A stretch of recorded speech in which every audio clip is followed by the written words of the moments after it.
Hello students, देखिए आज हम कैपेसिटर में टॉपिक पढ़ेंगे स्फेरिकल कैपेसिटर।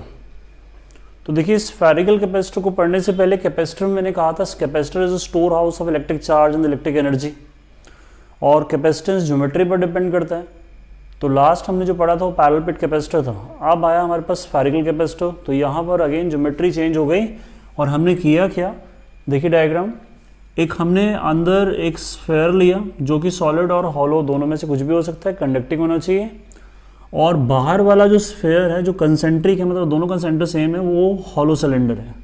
तो कह सकते हैं ए एंड बी आर दो टू स्फेरिकल शेल जिनका रेडियस ए एंड बी है। अब इसमें चार्ज जो स्टोर होगा, जो एनर्जी स्टोर होगी, वो कहाँ होगी, उसके लिए देखिए हमारे पास क्या होता है कि जो अंदर वाला स्फेयर है उसमें हम पॉजिटिव चार्ज डिस्ट्रीब्यूट कर देते हैं, ठीक है ना, जिसकी टोटल वैल्यू हम लेते हैं प्लस क्यू। तो हम लोग ये कहते हैं या मानते हैं कि यहाँ से क्या होता है कि पॉजिटिव चार्ज से यहाँ पर सामने वाले जो अंदर वाला हॉलो स्फेयर है, ये बाहर वाला, इसमें यहाँ पर नेगेटिव चार्ज इंड्यूस हो जाता है, ठीक है ना। और नेगेटिव चार्ज कितना इंड्यूस होगा, इक्वल अमाउंट में जितना होता है। अगर आपने चेक करना है कितना होता है, जैसे मान लो यहाँ क्यू डैश होता है, ठीक है, मान लीजिए क्यू डैश है, तो अगर आपने ये निकालना है तो निकालना इजी है।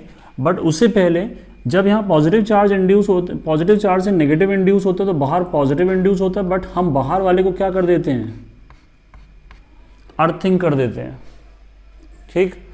और मैंने कहा था कि ये प्रिंसिपल ऑफ कैपेसिटर को रिप्रेजेंट करता है, जिससे हम इसमें ज़्यादा चार्ज इसमें स्टोर कर लेते हैं बाय डूइंग दिस। दूसरी बात, जो हमने ये अर्थिंग की, अर्थिंग करने का जो पोटेंशियल होता है वो कितना होता है, ज़ीरो। ये हमने एज्यूम किया है कि अगर हम अर्थिंग कर रहे हैं किसी कंडक्टर को तो उसका पोटेंशियल क्या हो गया, ज़ीरो। और इससे क्या होगा, अगर इसका पोटेंशियल ज़ीरो है तो हमारे पास यहाँ पर जो ये पॉजिटिव चार्ज है, और ये हमने क्यू डैश जो माना कि यहाँ पर मान लो क्यू डैश चार्ज इंड्यूस हुआ, तो वो कैसे निकालते हैं वो भी आसान है। आप इतने हिस्से में चेक कर लीजिए। देखिए पोटेंशियल ज़ीरो है, कौन सा, सेकंड वाले स्फेयर का, बाहर वाला। अब पोटेंशियल यहाँ पर अगर हम निकाल लें किससे, इस चार्ज से और इस चार्ज से इस पॉइंट पर, तो ये जो स्फेयर है इधर से इधर तक का जो डिस्टेंस है वो कितना है भाई, सेंटर से यहाँ तक कितना डिस्टेंस है, बी है ना। तो इसका जो पोटेंशियल हो जाएगा वो हो जाएगा के q upon b, potential due to the point charge. Similarly अगर हम क्यू डैश जो इसमें डिस्ट्रीब्यूट है अंदर, उससे भी अगर हम यहाँ पर निकालते हैं तो उसका आंसर क्या आएगा, प्लस के क्यू डैश अपॉन कितना, बी आएगा। चेक कर लो भाई, इसमें ये हॉलो बॉडी का जो है उसका रेडियस भी है और इसका यहाँ से यहाँ तक भी डिस्टेंस भी है, तो दोनों सेम आएंगे, that is equal to zero. अब देखिए के और बी बाहर निकाल दें तो बचेगा क्या हमारे पास, ये समझ गए भाई, इसमें से एक कॉमन ले लिया, कॉमन लेने के बाद ये उधर चला गया, ठीक। इसमें से आपने क्यू डैश निकाला तो क्यू डैश जो होता है वो माइनस क्यू आएगा, मतलब उसी के बराबर आ रहा है। तो इसका मतलब है हम यहाँ लिख सकते हैं कि ये जो चार्ज हमने लिखा ना, ये वाला, ये कितना होगा, Q माइनस में इंड्यूस होगा और बाहर प्लस Q होगा जो अर्थिंग के थ्रू चला जाएगा अर्थ में, ठीक है। आई थिंक क्लियर हो गया। अब आते हैं टॉपिक पे। टॉपिक में हमारे पास यहाँ पर जैसे मैंने बोला कि भैया इसमें ये प्लस Q है और ये माइनस है, तो प्लस और माइनस जहाँ होगा वहाँ पर इलेक्ट्रिक फील्ड लाइन्स चलना स्टार्ट हो जाएंगी, ये तो समझते हो। जहाँ भी ये प्लस माइनस है वहाँ पर इलेक्ट्रिक फील्ड लाइंस प्लस से माइनस चलना स्टार्ट हो जाएंगी, और इन्हीं इलेक्ट्रिक फील्ड लाइंस के अंदर एनर्जी स्टोर होती है, पता है ना आपको, ठीक है। अब हमारा काम क्या है, जो इलेक्ट्रिक फील्ड लाइंस चली इसको फाइंड आउट करिए, तो हम ई निकालेंगे ये वाला, ठीक। अब इसके लिए क्या करेंगे, इसके लिए हम यहाँ पर एक गॉसियन सरफेस ड्रॉ करेंगे, मतलब हम according to the Gauss theorem इस कंडीशन को सॉल्व करेंगे कि कितनी इलेक्ट्रिक फील्ड है यहाँ पर। तो गॉस लॉ में आप जानते हैं कि गॉस वहाँ पर अप्लाई होता है जहाँ पर क्लोज सरफेस के अंदर चार्ज होगा। तो हमारे पास हम मान लेते हैं कि इस इतने डिस्टेंस पे, देख रहे हैं आप, इन दोनों के बीच में निकालना पड़ेगा गॉसियन सरफेस, बाहर तो बनेगा नहीं, क्यों नहीं बनेगा? उसका रीज़न एक बार सुन लो कि एक तो ये हॉलो स्फीयर है या कंडक्टिंग है, कंडक्टिंग में अंदर इलेक्ट्रिक फील्ड क्या होती है? 0, और बाहर यहाँ पर इलेक्ट्रिक फील्ड है नहीं क्योंकि चार्ज नहीं है, तो बाहर भी इलेक्ट्रिक फील्ड क्या होती है? 0। तो electric field is in between the two sphere, तो वहीं पर गॉसन बनाना पड़ेगा। तो यहाँ पर अगर हम गॉसन सरफेस बनाते हैं कुछ इस तरह से, लीजिए चेक करिए, ये मैं लिख रहा हूँ, this is a spherical Gaussian surface, जो कि हम सिर्फ इमेजिनेशन बनाते हैं पढ़ने के लिए। क्यों? क्योंकि इसमें देखिए इस जो क्लोज सरफेस आपको दिख रहा होगा, इसमें ये चार्ज क्यू आ गया, ये अंदर आ गया, तो यहाँ पर गॉस अप्लाई हो जाएगा इस चार्ज पे, बट ये वाला चार्ज बाहर है, इस पे अप्लाई नहीं होगा। ठीक है बच्चों, गॉस जो हम लगाते हैं तो हमारे पास यहाँ पर एक एलिमेंट्री पार्ट लेते हैं और हम मानते हैं कि इसमें से जब इलेक्ट्रिक फील्ड लाइन निकलेंगी तो वो बाहर की तरफ निकलेंगी इस तरह से, ठीक है ना, बाहर नहीं जाएंगे, अंदर ही रहेंगी, इसलिए मैं बाहर से काट देता हूँ इसको। इसमें इलेक्ट्रिक फील्ड लाइंस इस तरह से निकलेंगी और इसका एरिया वेक्टर हम मान लेते हैं कितना? ds vector. तो electric field and ds are in the same direction, check कर लीजिए। ठीक है, अब इसमें लगाते हैं भैया गॉस थ्योरम। तो हमारे पास according to the Gauss law या गॉसेस लॉ क्या फॉर्मूला होता है, याद है ना? E dot D S is equal to Q upon epsilon naught, यही फॉर्मूला है, समझ आया? आपको बताया कि यहाँ E and D S are in the same direction, तो डॉट का मतलब कॉस होता है, और E इस गॉस की कंडीशन में क्या होता है? इलेक्ट्रिक फील्ड इज यूनिफॉर्म, तो इलेक्ट्रिक फील्ड बाहर आ जाएगा, इंटीग्रेशन में सिर्फ रहेगा क्या? ds, और साथ में डॉट की जगह cos 0 q upon epsilon naught. ठीक बच्चा बर्डे, अब ds क्या है? This ds is the area of this elementary part, but integrate करके इसी का एरिया आएगा। तो हमने यहाँ पर जो ये गॉसन सरफेस बन लिया है ना, उसका जो रेडियस है वो हम मान लेते हैं कितना है? Small r। तो स्मॉल r अगर इसका एरिया है तो ये स्फेरिकल गॉसन सरफेस है, तो इसका एरिया कितना आ जाएगा? 4 पाई r square q upon epsilon not, hence electric field is 1 upon 4 pi epsilon naught. ठीक है, q अपॉन r स्क्वायर। ये अगर आपको आंसर याद हो, क्योंकि हम कई बार पढ़ चुके हैं, तो this is the answer of the electric field due to the point charge. Clear हुआ? गुड। अच्छा, अब इसमें ये सेटअप कर देते हैं। अब आता है आपके पास इलेक्ट्रिक फील्ड आ गई। जब आपके पास इलेक्ट्रिक फील्ड लाइंस आ गई जो ये चल रही हैं, जितनी मैं दिखा रहा हूँ इसमें, कहीं भी आप दिखा लीजिए, सारी की सारी इलेक्ट्रिक फील्ड लाइंस की वैल्यू इतनी आ गई जो कि पॉइंट चार्ज की तरह है, क्योंकि स्फीयर में हम मानते हैं सारा चार्ज सेंटर पे कंसंट्रेट होता है। ठीक है, गुड। अब हमारे पास चलते हैं भाई कैपेसिटर के फॉर्मूले में। अगर ध्यान से, तो कैपेसिटर का जो फॉर्मूला है ना भाई, ये यहाँ लिखते हैं इस हिस्से में। भाई हम लोग जानते हैं, we know that capacitor C is equal to Q upon d v, या पोटेंशियल डिफरेंस V। चलिए V लिख लेते हैं, ये है। तो चार्ज तो पहले से पड़ा हुआ है भाई, ठीक, हमें निकालना है V। तो पोटेंशियल निकालने के लिए तामझाम होगा, और आप लोग जानते हैं कि इसका जो फॉर्मूला होता है वो क्या होता है? We know that E is equal to minus D we upon D r होता है। ठीक है, अब इसमें से अगर हम dv निकालें, dv को यही बता देता हूँ आपको। देखो, इस वाले स्फीयर में पोटेंशियल मान लो v है, ठीक है, बाहर वाले का पोटेंशियल क्या है आपके पास? 0। तो दोनों का जो डिफरेंस आएगा, कितना डिफरेंस आएगा? dv कितना आएगा? v आएगा, क्योंकि ये v है वो 0 है। क्यों है? क्योंकि इलेक्ट्रिक फील्ड लाइंस की तरफ पोटेंशियल क्या होता है? कम होता है। तो यहाँ v है और उधर की तरफ कम होते होते 0 हो गया, क्योंकि अर्थिंग। तो ये जो dv है, इसको मैं एक तो डायरेक्ट लिख देता हूँ पहले v, और इसको मैं लिख देता हूँ e dot D are integration minus. ठीक है, इंटीग्रेशन मैंने डायरेक्ट कर दिया क्योंकि dv का v हो गया, ये वहाँ चला गया, बचा e dot D are. I think इतना समझ आ गया आप लोगों को। ठीक, अब हमारे पास सिर्फ एक छोटा सा काम रह गया कि we have to put the value of the electric field and यहाँ पर लिमिट। तो लिमिट जब हम लेते हैं तो लिमिट हम कितना लेंगे? इसमें क्या है? ये डी आर है, ठीक है, तो यहाँ पर ई डॉट डी आर जो है वो क्या रिप्रेजेंट करता है आपके सामने, डिस्टेंस बिटवीन द पोटेंशियल। तो यहाँ पर अगर हम देखें तो एक पोटेंशियल V यहाँ है और वहाँ पर V 0 है, तो इन दोनों का जो डिफरेंस होगा वो रेडियस के थ्रू, मतलब यहाँ से वहाँ तक अगर देखें तो लिमिट क्या जाएंगी, B से लेकर A तक। क्लियर हो गया? एक ये तरीका है। अदरवाइज आप इसको मोड लगा लीजिए तब भी बन जाती है, बट हम ऐसा नहीं करेंगे। हम क्या करेंगे, इसमें V डैश को लेंगे, E की वैल्यू को मैं पहले पुट कर देता हूँ, E की वैल्यू ये वाली है। तो ये जब B अपॉन A है, B मतलब बड़ा वाला रेडियस और ये छोटे वाला रेडियस, तो बड़े और छोटे के रेडियस के बीच में, भाई ये छोटा रेडियस इतना है, बड़ा रेडियस इतना है, इसके बीच में ही हमारे पास ये पूरी कहानी है इलेक्ट्रिक फील्ड की। अब हमारे पास क्या है कि इसको मैथमेटिकली हम थोड़ा नॉलेज होनी चाहिए। मैथमेटिकली हम इंटीग्रेशन में लिमिट को चेंज कर सकते हैं, और ये अगर माइनस है तो ये प्लस हो जाएगा, तो this will become a plus and limit A से B चली जाएंगी और E की वैल्यू क्या आ जाएगी, 1/4πε0 Q अपॉन आर स्क्वायर साथ में dr। चेक कर लो, ठीक है? इतना क्लियर हो गया? गुड। अभी इसमें जगह नहीं है तो थोड़ा इसको हटाना पड़ेगा। ये लीजिए, ये हटा दिया।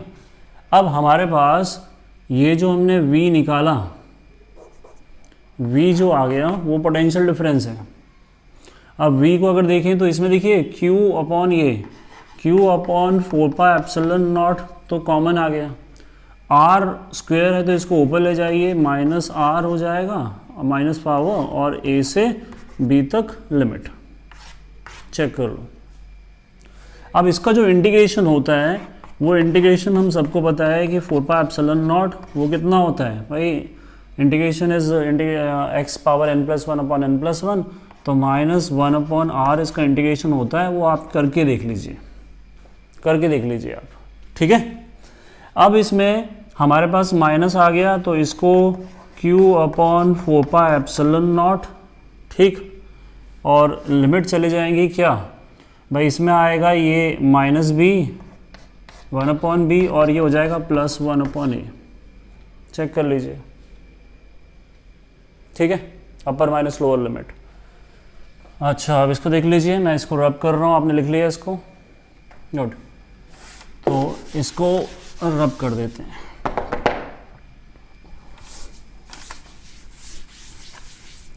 अच्छा, अब इसमें अगर देखें तो V = Q अपॉन 4πε0 और ये आ जाएगा आपके पास क्या, 1/a माइनस 1/b। इसको अगर हम सॉल्व करें डायरेक्ट तो Q अपॉन 4πε0, इसको सॉल्व कर लीजिए, ये उधर जाएगा इधर, तो B minus a upon AB आ जाएगा। ये हमारा पोटेंशियल आ गया।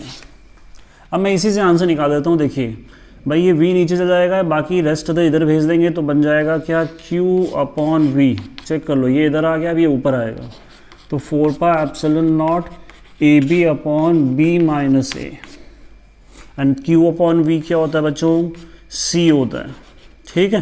तो answer is 4πε0 AB upon B minus a is the capacity of spherical capacitor. इतना समझ आया आप लोगों को? गुड। अच्छा, अगर आप इसमें ध्यान से देखें तो इसमें एक छोटा सा कॉन्सेप्ट हम डिस्कस कर सकते हैं।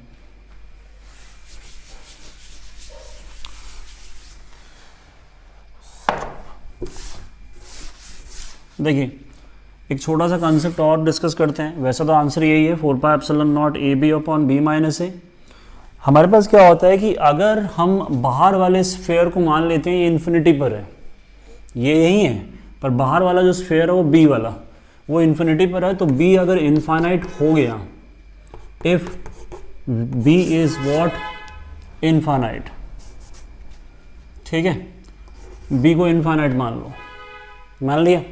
अब B को इनफाइनाइट यहाँ पुट करिए, तो B अगर इनफाइनाइट पुट नहीं करना है, सॉरी, B मान लीजिए इनफाइनाइट है, पोजीशन पर है, तो B is very very greater than किससे, A से, ठीक है भाई?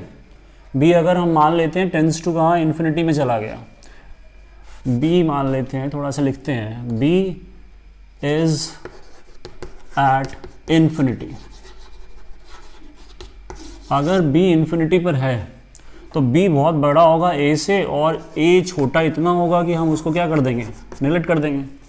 तो यहाँ निगलेक्शन A माइनस B में होता है यहाँ पर, तो B इसमें से A कट जाएगा, बचेगा क्या आपके पास, C is equal to 4πε0 AB upon सिर्फ B कट जाएगा। तो अगर आप ध्यान से देखो तो 4πε0 A आया और this is answer of what, याद है, ये आइसोलेटेड स्फीयर का आर्टिकल मैंने सॉल्व किया है, इसको आप डिस्क्रिप्शन बॉक्स में देख लीजिए, जो इंट्रोडक्शन ऑफ कैपेसिटर दिया है मैंने उसमें सॉल्व किया है। देखिए एक और टॉपिक है जिसको हम बोलते हैं सिलिंड्रिकल कैपेसिटर। जैसे अभी स्फेरिकल कैपेसिटर पढ़ा, बिल्कुल उसी तरह से ही सिलिंड्रिकल कैपेसिटर है। अगेन यहाँ पर ज्योमेट्री चेंज हो जाएगी। तो आंसर कैपेसिटी चार्ज स्टोर करने की जो है इस कैपेसिटर की, वो कैपेसिटी अलग आ रही है। इसमें क्या होता है कि हम एक दो हॉलो सिलेंडर कंसिडर करते हैं। एक ही मैंने थिन हॉलो सिलेंडर ले लिया जिसका रेडियस A है, और दूसरा हमने दूसरा हॉलो सिलेंडर लिया B। दोनों कोएक्सियल है, मतलब दोनों की ये एक्सिस सेम है, एक ही एक्सिस पे लाया करते हैं, ठीक। अब हमारे पास यहाँ पर आप लोग जानते हैं कि कैपेसिटर क्या होता है, is a combination of two conductor place close to each other. तो एक कंडक्टर ये हो गया, दूसरा ये हो गया। क्या करते हैं हम इसमें, अंदर वाले में हम पॉजिटिव चार्ज डिस्ट्रीब्यूट कर देते हैं, ठीक है, जिसकी टोटल वैल्यू हमारे पास मान लीजिए कितनी होती है, Q, कैपिटल Q। तो कैपिटल Q अगर यहाँ पर है तो सामने इंड्यूस कितना होगा भाई, इक्वल अमाउंट में उतना ही चार्ज इंड्यूस हो जाएगा अंदर नेगेटिव, और बाहर क्या होगा पॉजिटिव। बट बाहर वाले को हम क्या कर देते हैं बच्चों, अर्थिंग कर देते हैं। तो जिसका अर्थिंग करेंगे उसका पोटेंशियल क्या होगा भाई, 0, ठीक है भाई, इसका पोटेंशियल क्या होगा हमारे पास, 0 हो जाएगा। इतना समझ आ गया। अच्छा, अब इसका पोटेंशियल अगर 0 है तो यहाँ पर एज सच क्या हो गया, -Q। अब आपको क्या करना है, अगेन सेम कहानी कि हॉलो बॉडी के अंदर यहाँ भी इलेक्ट्रिक फील्ड 0 और बाहर भी इलेक्ट्रिक फील्ड 0, क्योंकि बाहर कोई चार्ज नहीं है और अंदर भी इसमें कोई चार्ज नहीं है। बट चार्ज यहाँ पर प्लस से माइनस है, और जहाँ प्लस से माइनस है वहाँ पर क्या होगा, प्लस से माइनस क्या होगा बच्चों, इलेक्ट्रिक फील्ड लाइंस चलना स्टार्ट हो जाएगी, ठीक है। मैं ज़्यादा नहीं बना रहा हूँ, थोड़ा डायग्राम ख़राब हो जाएगा। अब इसमें क्या करते हैं, आपको पता है कि इलेक्ट्रिक फील्ड लाइंस को यहाँ पर पहले फाइंड आउट करना है, then we have to find the potential and then we have to find out the capacitor. तो उसके लिए हम यहाँ पर एक गॉसियन सरफेस बनाएंगे जो कि यहाँ पर कैसा होगा, सिलिंड्रिकल होगा। गॉसियन सरफेस यहाँ पर सिलिंड्रिकल बनेगा कुछ इस तरह से, देखिए जरा, ज़्यादा हौच पौच नहीं करेंगे, ठीक। इसका जो रेडियस है वो कितना है भाई, R है, क्लियर हो गया। इसका रेडियस हम ले लेते हैं R, कोई दिक्कत नहीं है इसमें। अब जो आपको ये डॉटेड वाला गॉसियन सरफेस दिख रहा है, मैं बोल रहा हूँ कि this is water, this is a cylindrical Gaussian surface, ठीक है, cylindrical Gaussian surface. Again same वही है कि हम सबसे पहले क्या करते हैं, इसमें एक एलिमेंट्री पार्ट लेते हैं। तो एलिमेंट्री पार्ट मैं इस तरफ लेता हूँ, तो वहाँ ज़्यादा हौच पौच हो रहा है। यहाँ पर आपने एक एलिमेंट्री पार्ट ले लिया जिसकी इलेक्ट्रिक फील्ड लाइंस पॉजिटिव से नेगेटिव की तरफ इस तरह से जा रही हैं, E, और इसका एरिया वेक्टर भी इसी तरफ है। तो both are in the same direction यहाँ पर। तो कर्ड पार्ट में क्या है, E and DS are in the same direction. जबकि अगर हम यहाँ पर लेते हैं तो यहाँ पर अगर हम पॉजिटिव से नेगेटिव की तरफ जाते हैं तो पॉजिटिव से नेगेटिव इलेक्ट्रिक फील्ड तो ऐसे जाएगी, बट इसका जो एरिया वेक्टर आएगा बच्चे वो ऐसे जाएगा, ठीक है। तो ये कितना हो जाएगा 90, और जहाँ पर 90 होता है, आपने पढ़ा है गॉस में, जहाँ पर 90 होता है वहाँ पर फ्लक्स नहीं निकलता, फ्लक्स इज 0। तो फ्लक्स सिर्फ कर्ड पार्ट में, ठीक है ना। फ्लक्स मतलब इलेक्ट्रिक फील्ड लाइंस जो क्रॉस कर रही है। तो अब हम इसमें क्या करेंगे, अगेन वही same concept, according to the Gauss's law या फिर गॉस थ्योरम, क्या लगाएंगे, E dot ds is equal to क्या, Q अपॉन एप्सिलॉन नॉट, क्योंकि यही चार्ज अंदर यहाँ पर इंड्यूस है, सॉरी इंड्यूस नहीं है, प्रोड्यूस है, यहाँ पर रखा हुआ है। अब E इलेक्ट्रिक फील्ड और ds are in the same direction, curved part की बात हो रही है तो E तो कांस्टेंट है, ds सेम डायरेक्शन में है, तो यहाँ पर आपके पास आ जाएगा integration ds Q upon epsilon naught, ठीक है। ds देखना है ध्यान से, ds क्या है, as such curved part of the cylinder है, उसी में निकल रहा है, पूरे सिलेंडर में नहीं निकल रहा फ्लक्स, सिर्फ कर्व्ड पार्ट जो ये वाला साइड वाला है, ठीक है। तो कर्व्ड पार्ट सिलेंडर का निकालने के लिए हम यहाँ पर मानते हैं कि जो सिलेंडर है ना, जो हमने गॉसन सरफेस लिया, उसका लेंथ कितना है l, रेडियस क्या है r, ठीक है ना। गॉसन सरफेस का रेडियस क्या है हमारे पास, ये देख लीजिए r है। तो curved area of the cylinder जो होता है that is what, 2 pi r l, ये जानते हैं आप लोग सब। तो q अपॉन एप्सिलॉन नॉट, इससे electric field q upon 2 pi epsilon not, ये r l इलेक्ट्रिक फील्ड हो जाएगी इस टॉपिक में, ठीक है जी।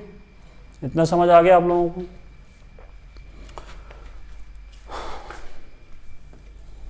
देखिए 2 पाई r l। अच्छा, अब ये काम हो गया हमारा। अब पोटेंशियल की बात करेंगे। अगेन पोटेंशियल में मैंने आपको अभी क्या बोला, E is equal to minus D we upon D R, तो D V is equal to minus E dot D R हो जाएगा, ठीक, क्लियर हो गया। इसको हम अगर देखें तो ये डायरेक्ट ही क्या सकते हो आप, इसको डायरेक्टली लिख सकते हैं आप यहाँ पर V integration E dot D are, ठीक है बच्चा पलटी। क्यों लिख सकते हैं, वो यहाँ आ जाइए। देखिए हमारे पास मान लेते हैं जो अंदर वाला सिलेंडर है, यहाँ से देखिए थोड़ा डायग्राम बड़ा क्लोज हो रहा है, ये जो अंदर वाला सिलेंडर है उसका जो पोटेंशियल है वो हमारे पास मानते हैं V है। बाहर वाले का पोटेंशियल क्या है बच्चे, बाहर वाले का पोटेंशियल कितना है भाई, 0, ठीक है, थोड़ा क्लियर नहीं बन रहा है। बाहर वाले का पोटेंशियल हमारे पास कितना है भाई, 0। तो यहाँ से यहाँ तक का जो पोटेंशियल का डिफरेंस है, यहाँ लिख रहा हूँ, यहाँ से यहाँ तक जो पोटेंशियल का डिफरेंस है वो dv कितना है, v रहेगा, क्योंकि यहाँ की तरफ पोटेंशियल क्या होगा, इलेक्ट्रिक फील्ड की तरफ कम होगा। तो इसमें v मैंने dv को लिख दिया डायरेक्ट, ठीक। यहाँ पर ये minus integration E dot D are है। इसमें अगर देखें तो लिमिट भी लेनी पड़ेगी भाई, लिमिट भी साथ में ही डाल देते हैं, आगे बाद में बढ़ते हैं। लिमिट में यहाँ पर अगेन ये आउटर वाला रेडियस और ये इनर वाला रेडियस, तो आपके पास आ जाएगा, फिर वही बोल रहा हूँ ध्यान से देखो, अभी जो पढ़ा, लिमिट यहाँ पर अगर चेंज करनी है तो माइनस प्लस हो जाता, तो यहाँ प्लस हो जाएगा, लिमिट हो जाएगी a से b, e की वैल्यू भी डायरेक्ट पुट कर रहे हैं, तो q upon 2 pi epsilon not r l into D R, ठीक है जी। और इसमें अगर ध्यान से देखें तो q upon 2 pi epsilon naught l बाहर आ जाएगा, यहाँ बचेगा भाई डी आर अपॉन आर, ए से बी, चेक करो। और आप लोग जानते हैं integration D x upon x क्या होता है, लॉग एक्स होता है। तो आपके पास ये हो जाएगा v is equal to Q upon 2 pi epsilon naught l, this is log l n बोलते हैं उसको, l और n ये लॉग नेचुरल लॉग होता है, ये हो जाएगा लॉग r, और लिमिट a से b उधर चले जाएंगे, चेक कर लो, ठीक है। बाकी चीज़ें यहाँ लिखते हैं, आप कॉपी कर लो इसको। अब इसको हटा देते हैं।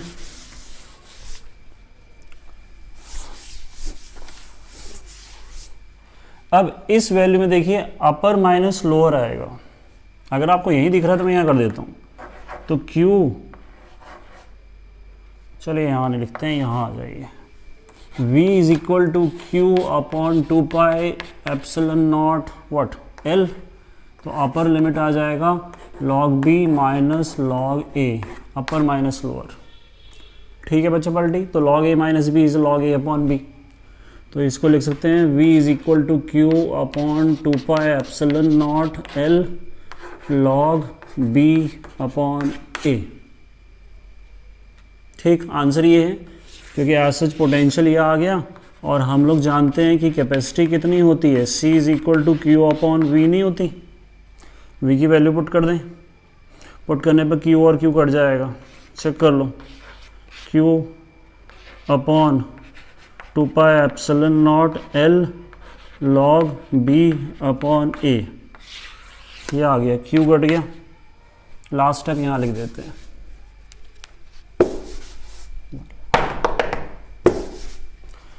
देखिए इसको अगर हम देखें q कट जाएगा तो ये सारी नीचे वाली वैल्यू ऊपर आएगी, तो last answer 2 pi epsilon not log l ये उल्टा हो जाएगा, log b upon a is the radius, a and b are the radius, l is the length, this is the capacity of what?